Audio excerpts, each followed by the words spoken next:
startups are an amazing way to build wealth if we plug in like incredibly networked people, help them learn to become angel investors. They will then send us great companies to invest in. When you think of startups, you think of Silicon Valley. We're going to venture beyond the valley and paint a picture of the startup ecosystem and the innovation that happens right here on Gadigal land of the Eora Nation in New South Wales. We're going to feature diverse founders, investors and operators and hear about their origin stories that shaped them, highlights, lowlights, best practice and their visions for the future. Join me as we get a front seat to witness the phenomenal role of these startup superstars. This special live series of Startup Palette Show is proudly supported by Investment New South Wales. Investment New South Wales drives economic growth and prosperity for the people of New South Wales by bringing together business, government and priority markets to deliver on the government's strategic priorities and boost the state's innovation, industry, investment and trade. We would also like to thank Nakatomi, a venture studio for founders. If you have an ambitious idea that needs to be accelerated, Nakatomi are your people.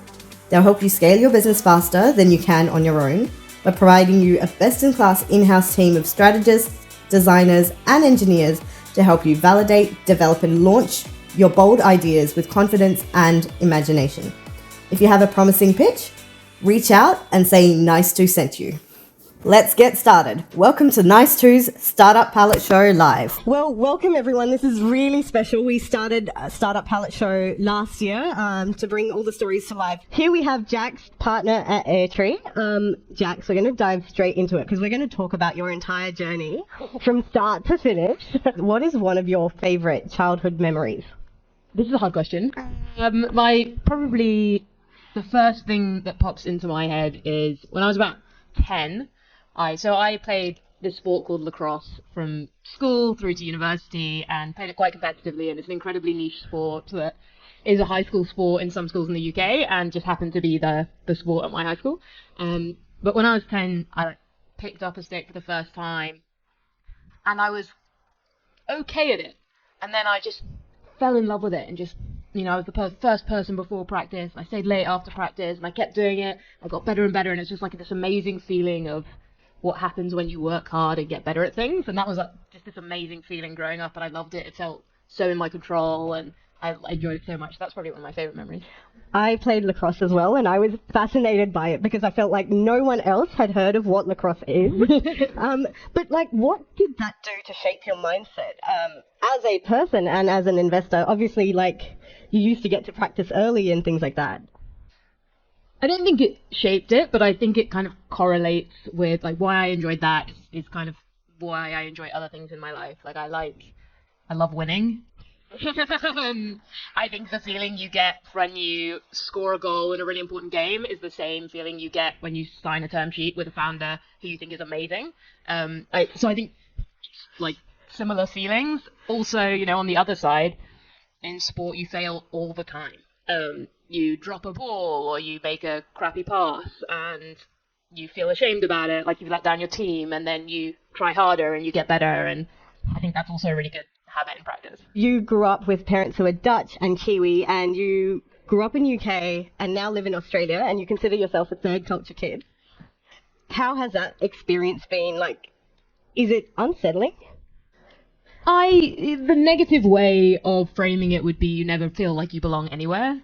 I think the positive way of framing it is you don't feel tied down to anywhere.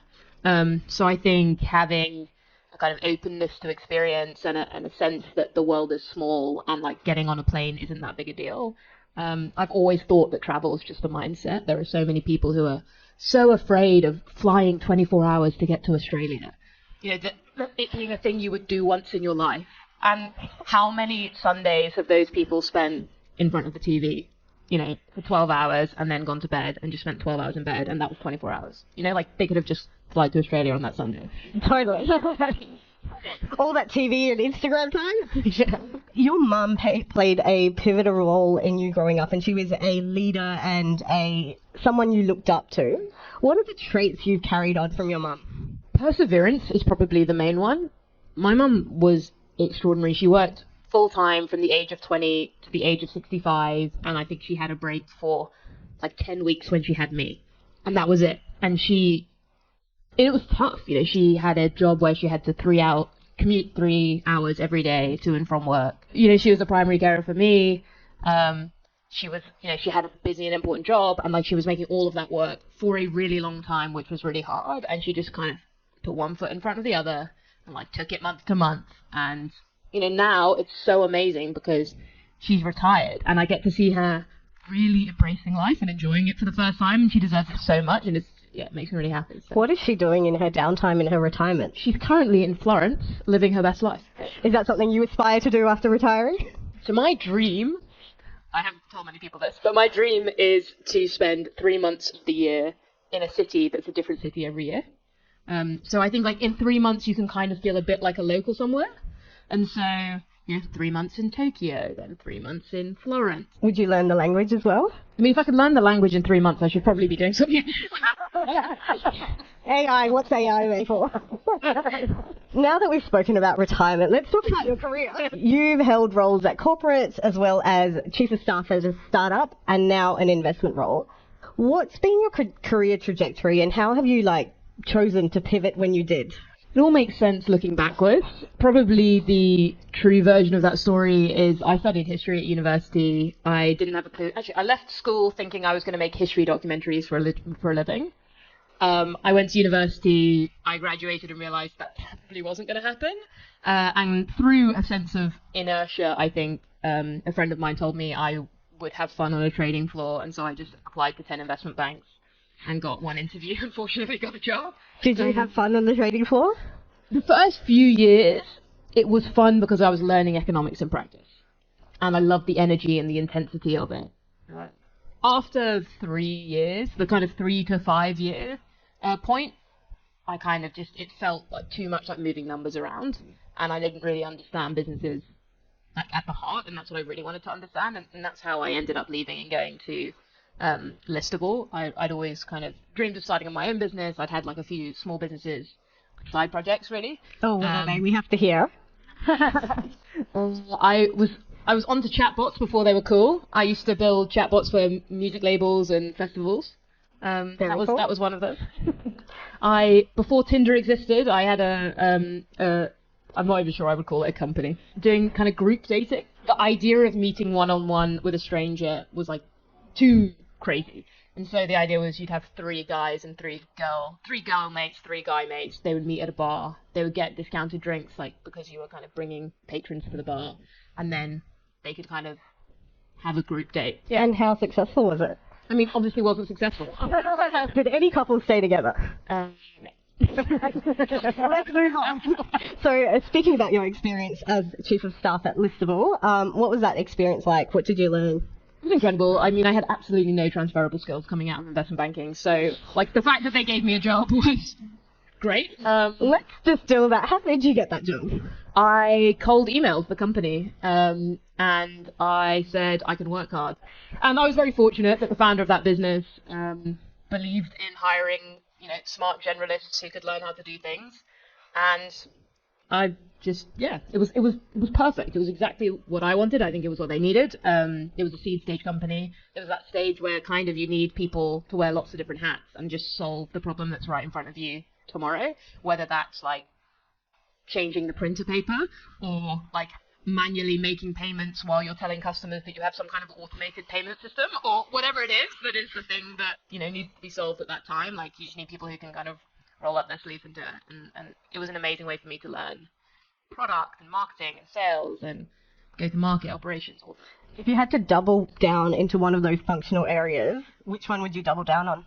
I love product. I never got to really, you know, be in product being a PM or anything like that, but I think, you know, I love trying products. I love beautiful UX, beautiful design. Like probably the part of my job that I enjoy the most is getting to see and feel and play with like products that different entrepreneurs put in front of us. Now, coming to your investment role, it's been a cycle of seconds for you. You applied to Oxford, but got into Cambridge and then got into Oxford the second time around.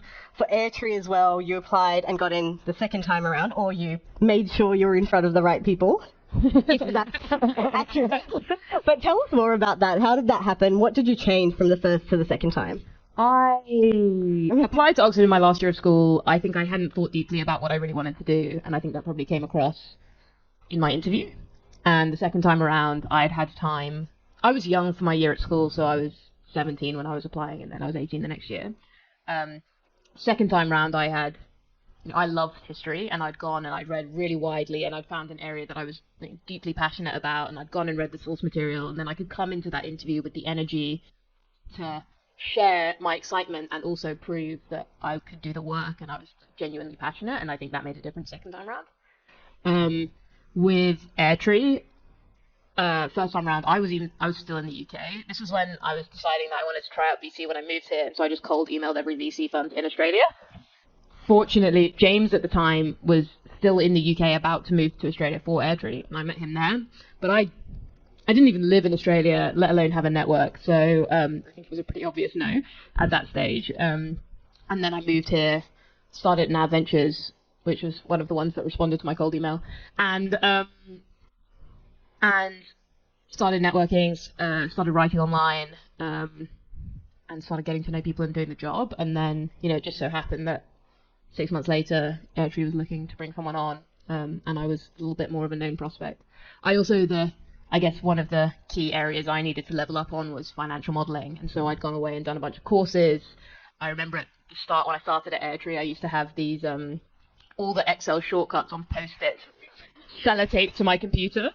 So I was so determined to become as good as the kids who had done 3 years of M&A before AirTree, and I was like, well, I don't know. I think I got a lot better.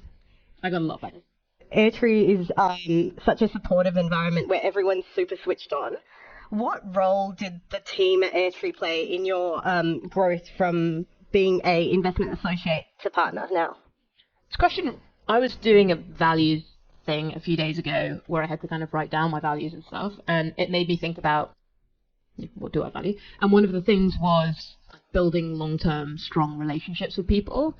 I care very deeply for the people I build strong relationships with, and AirTree has been that for me. I enjoy the job more the longer I get to do it with the people I like and respect. And I have so much to be grateful for, because I came in, I was like, I didn't have a clue, and James was my manager, and he helped guide me through as I learned more and more. And it's a real apprenticeship business. You don't have a clue, and you have to learn just by doing, and the feedback cycles are so long. But yeah, all my colleagues have kind of helped me progress, and it's fun to sit next to them now. And the partnership at AirTree is half men and half women. How has that played out in terms of the investment decisions that you've made? I guess the quantitative answer is probably not that different in terms of our funnel conversion stats, if I put it that way, which is we measure the stats of men versus women that we invest in, teams as well as ethnicity. We've actually always been pretty good at conversion from first meeting to investment. The problem we have is filling the top of the funnel with diverse founders. So I would say that the equal partnership, probably in the numbers, hasn't necessarily made a huge difference, but hopefully, just by having at least gender diversity at the top, it encourages women who are starting businesses, if they feel like they want to speak to a woman more than a guy, we're there at least. I'm hoping it translates. Yeah.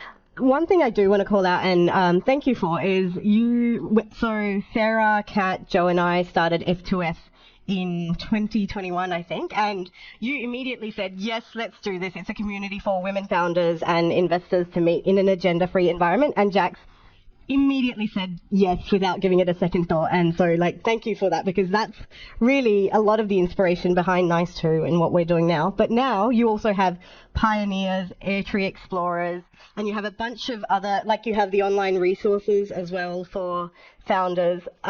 Tell me about the community building aspect of being a VC and why AirTree puts community at the heart of everything. I've always been a community-led investor. That's kind of how I like to do, to find founders and work with people. It's this relationship thing that I was talking about. We started Explorers back in, maybe 2020, 2019. It was originally the learning and education platform for and network for angel investors.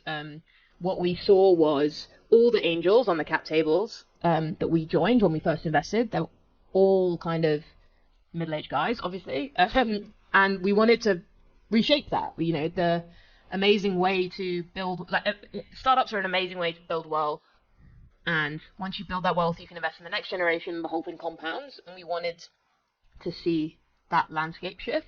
It also had the added benefit of if we plug in incredibly networked people and help them learn to become angel investors, they will then send us great companies to invest in. So it suits us really well as well. And then Pioneers was an idea that I came back from my first parental leave, and I remember kind of sitting in a room with a couple of people on our team, and we have this problem, which is we don't meet enough women. We don't actually have enough first meetings with women, and it's so frustrating because we feel like we're trying, but it's just not happening. And so one of the ideas for how to solve that problem was, why don't we create a community of women founders or people who are considering becoming a founder one day? And then that extended to include non-binary people, and then it's grown since then. There are now 600 pioneers, which is wild. And I think we have more work to do on converting pioneers into AirTree investments. So we haven't solved that problem yet. What are the ways you're thinking about solving it? I'll let you know next week. Okay, next week. I mean, can't we get a bit of a teaser? But I think one thing I've seen, I've been to some of the events for Pioneers. I've also hosted Kim Teo for one of the Pioneers events. But how have you seen the mix of women and ethnicities that Pioneers has generated?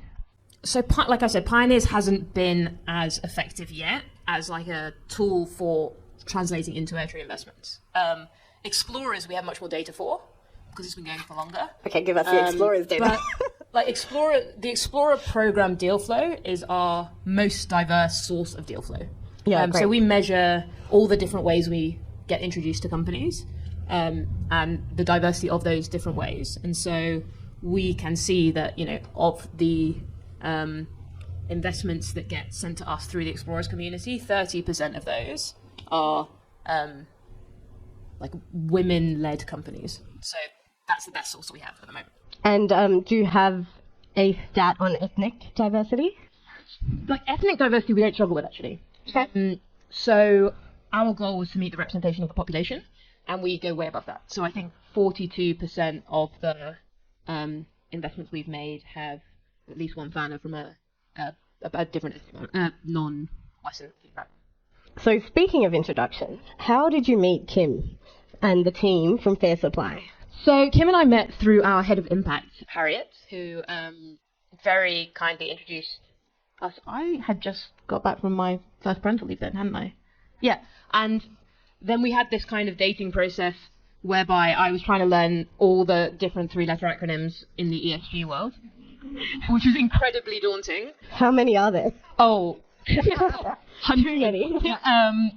And I was trying to do that as quickly as I feasibly could because I was going to get married in Italy 3 weeks later.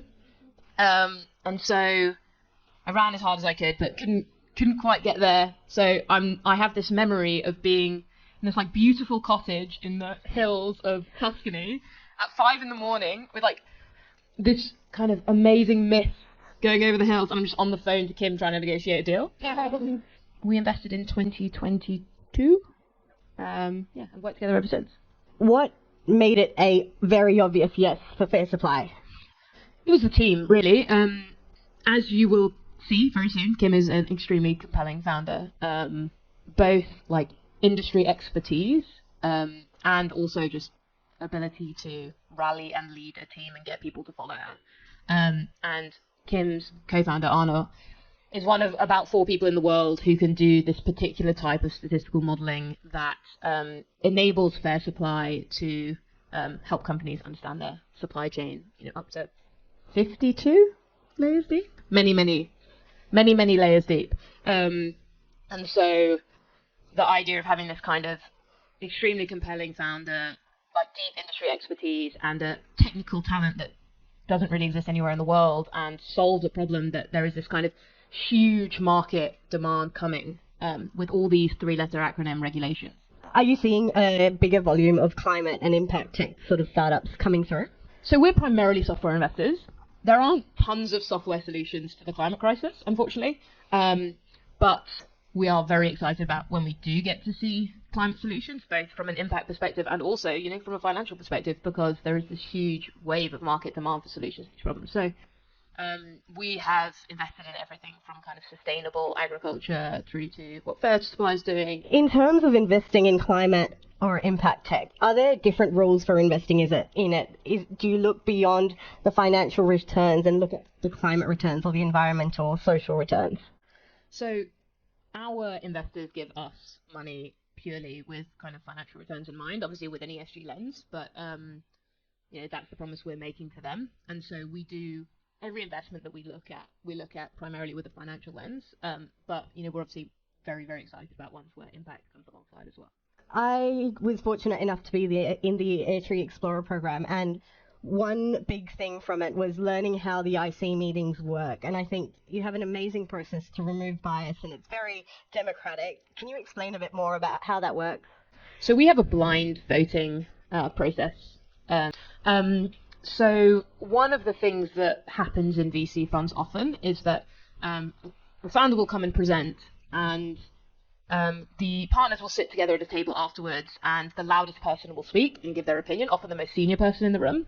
And then the rest of the people kind of agree because they're more junior and like that person said it, so I'll say it. So to try and remove that bias, the founder walks out of the room, we come back and sit in the room, we have an Airtable form that is, what is the company, are you a strong yes, supportive, not supportive, strong no?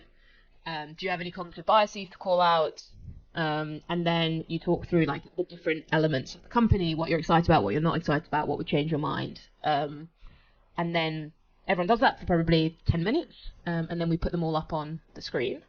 So no one's said a word until it comes up on the screen that everyone's voted. And at that point, you know, we've at least taken any bias out of the individuals talking in the room, and then we can kind of see it up there, and then we can all discuss from that point. You can't backtrack on what you've put in. You can change your mind based off, you know, that person said something that I hadn't thought of that was really compelling. But, you know, hopefully for the right reasons, not the wrong reasons. AI is a hot topic. The latest cut-through Ventures report said investors don't like to invest in AI, even though there's media hype and a lot of startups playing in the AI space. What's AirTree's take and your own take on it? We've been investing in AI since 2017. It used to be called machine learning. I think we're software investors. We like to invest in software solutions that solve problems for people in the world, and we still like to do that. If the latest advances in LLMs or diffusion models are the way in which enable a way for you to solve a real problem for a customer in a unique and differentiated way, we are very interested. I am excited because I think, you know, like it is extraordinary technology, and I think there are amazing use cases that will, you know, I think founders will come to us with their industry expertise in their particular area, and hopefully there will be lots of ways in which you can solve problems in new ways now. That I can't tell you, but hopefully they will tell me. So I'm excited. But yeah, we don't really think about it as just like investing in AI. It's more kind of investing in founders solving problems in software. That's the core of it all. So on that note, what is your vision for the future? It can be personal, it can be professional, it can be for the startup ecosystem. Vision for the future is a big question. I'm relatively small in my ambition. I care most about the people closest to me. So my vision for the future is I want to have strong relationships with the people I care about the most. I want to raise kind and courageous kids. I want to be there for my family and friends. I want to be there for my colleagues and the founders I get to work with. That's my number one. If I get to do a job that allows me to create thousands of jobs and hopefully reshape the Australian economy, that's also amazing. But my primary focus is the people close to me. And how important are the founder relationships, the LP relationships, your colleague relationships through all of this? Like I said, I'm a person who cares a lot, and so very important. I definitely have no like I'm a big work-life integration person. Whether or not my husband likes that is There's no barriers. no, there's no boundaries in my household. Kim and I have definitely had a 6 in front of the time in the morning phone calls several times. So no, there's I don't think either of us have any boundaries. But that works really well for me. Do you exchange parenting advice? Well, I mean, I mainly ask parenting advice from Kim. She's a few steps ahead of me, but I get a lot of good parenting stories as well, actually, from Kim. She's got entrepreneurial kids. Oh, you should ask her about that. I will, definitely. Last question. How much of your life do you believe you've chanced upon, curated, or created? I was very lucky to be born into a family where I had every advantage. You know, a loving family and inspirational mom, that. I got a huge step forward just from day one. But I've also had a decent amount of agency since then. I at the age of 11 told my mum that no, I don't want to go to the local high school. I want to apply to the most academic school in the country. And she was very sad about that. And I was the only arts grad on the investment banking grad scheme. I cold emailed every VC fund in Australia. I think increasingly over the course of my life, I felt more comfortable doing things that weren't the norm, social norm. I think certainly for me, I had to kind of build up the courage over time to do more and more of that. I kind of wish I'd done more of it earlier. But yeah, I think a lot of luck and then some agency along the way. Amazing. Thank you, Jax. First of all, Jax is an introvert, so usually at events you'll see her in a corner talking to people. So I'm glad we've got her front of stage. Yeah. But thank you so much, Jax. Thanks for tuning in to the Startup Power Show. If you had a blast listening to this episode, come on board and join our incredible cheer squad. Spread the startup love by sharing the episode with your friends, leave us a review, or drop us your valuable feedback, comments, or burning questions. Stay tuned for our next episode, where we'll shine the spotlight on another startup superstar. I'm Preeti Mohan, and I look forward to seeing you next time.